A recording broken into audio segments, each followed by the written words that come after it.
Taiwan's Crypto Association will oversee and work with the government in establishing their own self-supervisory rules. They aim to safeguard consumers' rights, balance interests, and meet the government's expectations.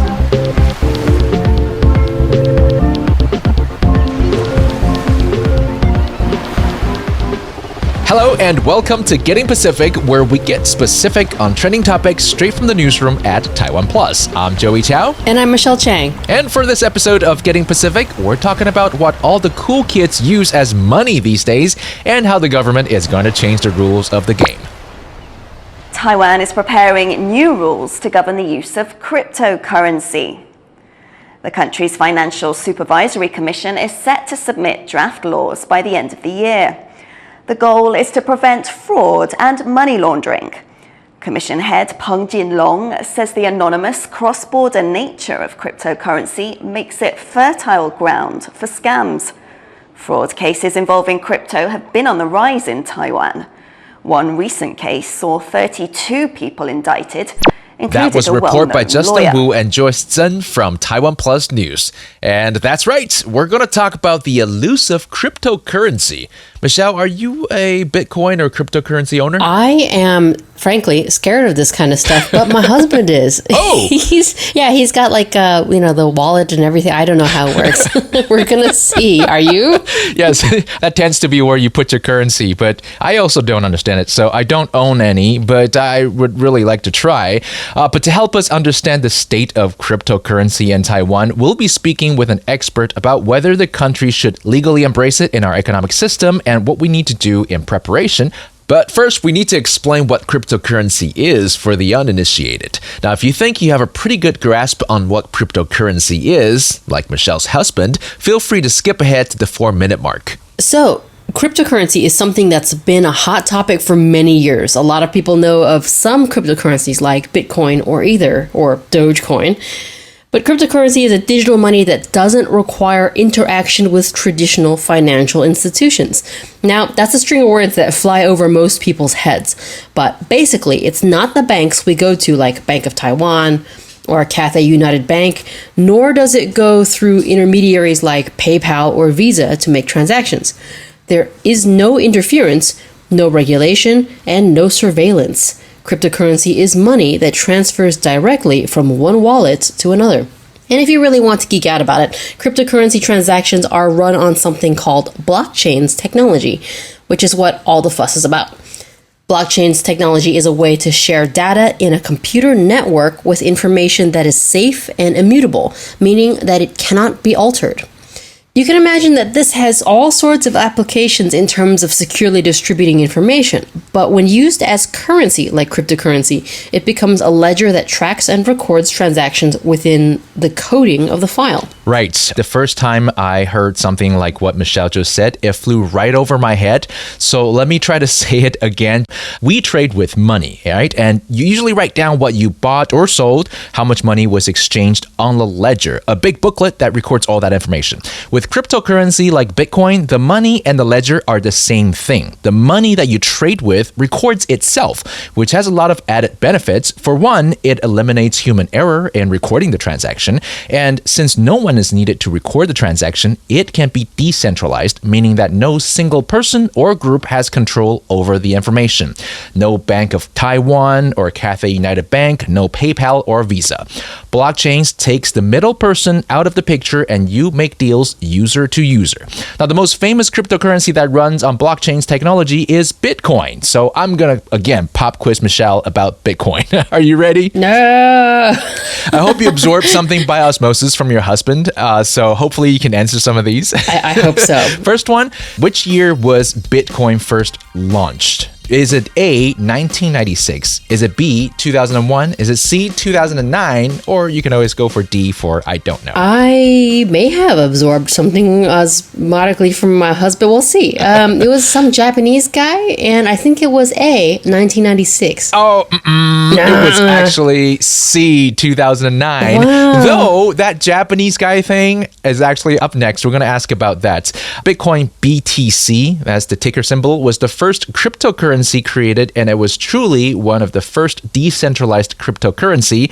And the second question, Michelle, is do you know who created it? Is it A, Elon Musk? Is it B, Bill Gates? Is it C, Jensen Huang? Or is it D, don't know? Yes, I think this was part of the documentary, but they suspect that some Japanese guy created it, but they actually can't prove it, so they don't know.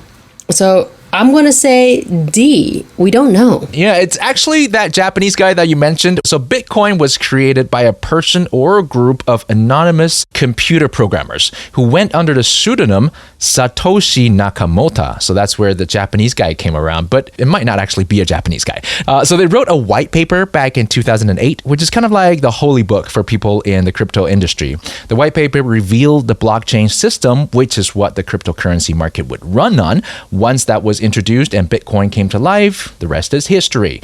Their real identity was never revealed, and maybe they want to keep it that way too, because back in 2011, that person or group disappeared without a trace, leaving behind a stash of an estimated 1 million Bitcoins, which is, as of July 2024, valued at about 67 billion US dollars, and that hasn't been touched since. That is amazing. It's a lot of money. Right? It's a lot of money just to leave there and disappear without a trace. It's kind of like Banksy, right? He won't reveal his true identity thing. It's actually very cool. No one knows who he is, but simply that this person or group could be, street artists, political activists, or maybe even film directors. Yeah, really, it's an art form to be able to hide your identity and to invent something as intricate as blockchain's technology, except blockchains took the bank out of Banksy. Oh, no. Get out. I'm a certified dad. I'm allowed to tell those jokes. Okay, so last question for Michelle. How many cryptocurrencies do you think there are? And this one is actually pretty tough because no one really knows. So how about A, around 1,000, B, around 10,000, or C, around 1 million? Or is it D, don't know? Well, you just gave me the answer. We don't really know exactly how many cryptocurrencies there are, but is this a trick question? I think it's a trick question. We could take a guess, though. Honestly, no one can say for sure how many cryptocurrencies are there. As more tokens are appearing left and right, the estimate, though, is that there are currently over 13,000 cryptocurrencies out there, and developers are getting more and more creative with the names like Dogecoin, Cabbage, Garlic Coin, Ether Chicken, and some names that I can't really say on a family-friendly podcast because they use some, explicit words. However, there are nearly 2,000 defunct altcoins. These projects failed because their developers abandoned them or they were exposed as scams, which brings us all the way back to what we were just talking about at the start. So, as we heard from our news clip today, Taiwan plans to introduce cryptocurrency regulations by the end of this year. There is a pretty strong DeFi, or decentralized finance, blockchain, Web 3.0 industry in Taiwan, but a lot of times people might have a negative association with cryptocurrency because we hear of so many stories in news about people getting conned or people trusting these trading platforms and then their money is all of a sudden gone. We see it all the time. Just this year in March, Sam Bankman-Fried, or owner of the very well-known FTX trading platform, was sentenced to 25 years in prison for defrauding customers. Right. A lot of people traded on FTX, and everyone thought it was a super safe platform to use, my friends included. And FTX, according to my friends, was offering some really big incentives for keeping your money inside their system. As it turned out, Bankman stole billions from customers. He took around 8 billion US dollars from people, and a lot of those people probably won't get all of their money back. I remember that there are also news of these so-called crypto kings who started their own exchange platforms, took a lot of money from the customers, and just took off. They disappeared. There's quite a lot of stories like that, so I definitely get what you mean, and for some people, it's very sketchy. I also feel like in the past 2 to 3 years, Taiwan has had a huge influx of scams. It's not always necessarily crypto, but just, scams in general.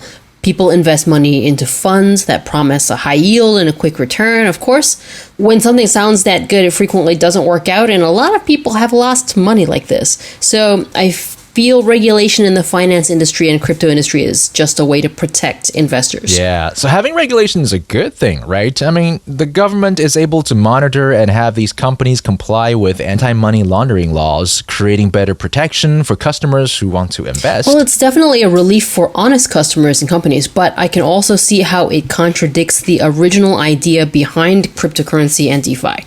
The brains behind cryptocurrency wanted something decentralized, and that's why they created this and why in some ways it's been so successful. Yeah, it's hard to please everyone in this situation. Unfortunately, there are some people who misuse this idea, and as we can see, they take advantage of innocent people. The use of cryptocurrency was kind of frowned upon by a lot of people, but with countries like the US, UK, and Japan being a bit more open about Bitcoin and cryptocurrency, it's safe to say that crypto is here to stay and could be the future. Actually, at the beginning of this year, the US finally approved Bitcoin ETFs. People could legally trade and invest in groups of assets through ETFs without having to individually buy tokens.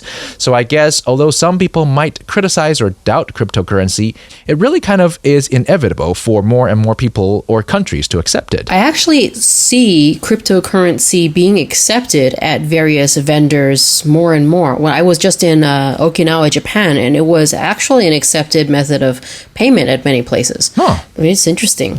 Well, now Taiwan's Crypto Association will oversee and work with the government in establishing their own self-supervisory rules. They aim to safeguard consumers' rights, balance interests, and meet the government's expectations. For this, we spoke with Ivan Lee, a founding partner of Comma 3 Ventures, an early-stage investment firm focused on blockchain technology and crypto projects. We first asked Ivan, what does Taiwan's goal for cryptocurrency regulations mean for investors or people working in the industry? I would say the best thing is, of course, if you have some gains in your investment portfolios, you gotta pay tax, right? After regulations, all the policies come out. But what's a good thing here? By regulating all those companies in crypto industries, people can actually get to use the product protocols under government or organizations protect. That means the general publics, they can be entering the market without too many concerns. Back in the days, there were a lot of scams and, not legit projects, funders. But for now, I would say it's good because when the industry itself got regulated, this industry, this space can really grow, right? So I would say good and bad, but really happy to see this happening. Right, so there's a lot you can do with cryptocurrency. Not only can you invest in, say, Bitcoin, Ethereum, or other tokens, you can also play games and then have that transferred into actual money that you can buy stuff with in the real world. However, at the same time, you might get taxed for it, and it's going to be kind of strange to, make money playing games and then government having a cut of it. Yeah, I mean, I've always kind of been I guess fair game for all. I don't like rules having put on my stuff, and I would assume that intelligent people would do their research and then be able to make decisions accordingly, right?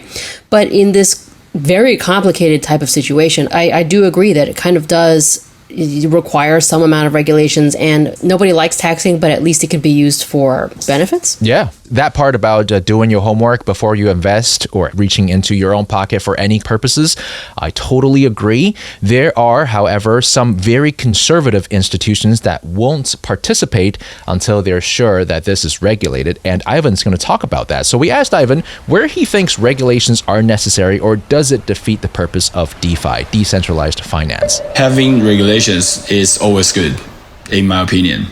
And does it defeat the purpose of DeFi? I would say yes. A lot of crypto natives, they live on chain. They don't want to do any KYC. They don't want to relate their crypto character to their real life character.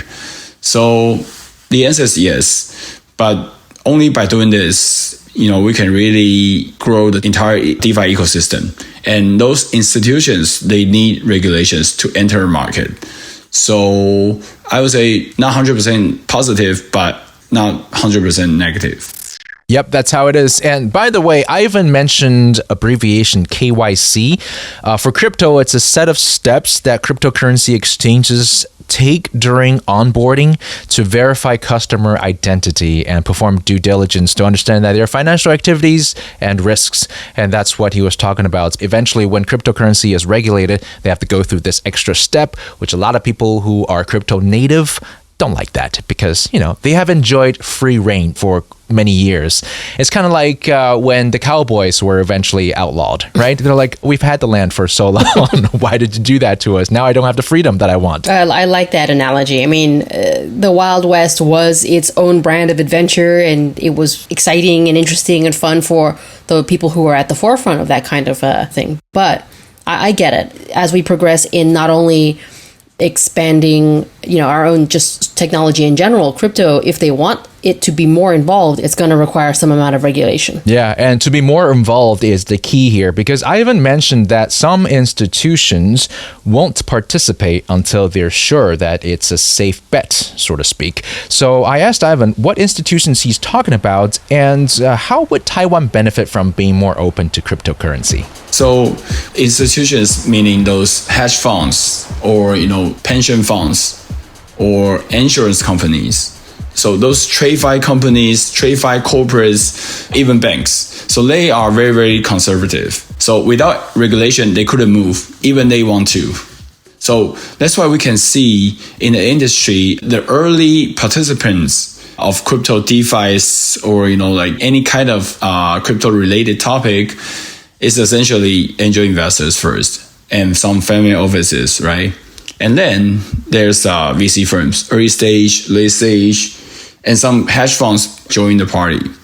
But we didn't see many, say, asset management firms, corporates, or banks join the party yet. Although Bitcoin ETF is here. So it's a very good, very positive news to all of us because Bitcoin is a new asset class right now and no one can challenge it. Those ETFs are issued by, say, BlackRock, Vanguard, a lot of notable TradFi players. So by having the regulation here in Taiwan, what we can expect, first of all, crypto bank, and then probably some new startups doing more financial innovations. And third, all the retail investors, they got protected. Regulations can protect them, significantly.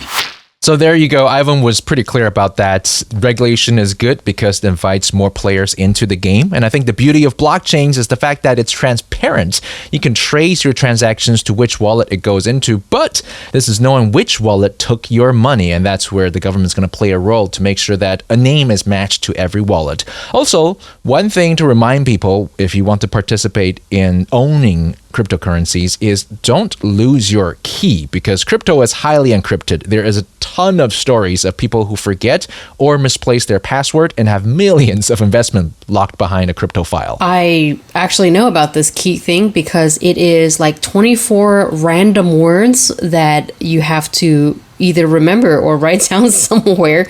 And please don't lose that piece of paper you wrote it down on. It's crazy. Also, as Ivan mentioned, in the US, legit and highly revered banking institutions like BlackRock have made Bitcoin ETFs, and I think this gives investors who want to try a safe space a place to do so. Hopefully, Taiwan would be open to letting people invest in Bitcoin ETFs as well. If we were allowed to use cryptocurrency, do you think you'd be more open to investing or using Bitcoin then? I would if I had money to invest, but right now, just having actual money is enough, I think.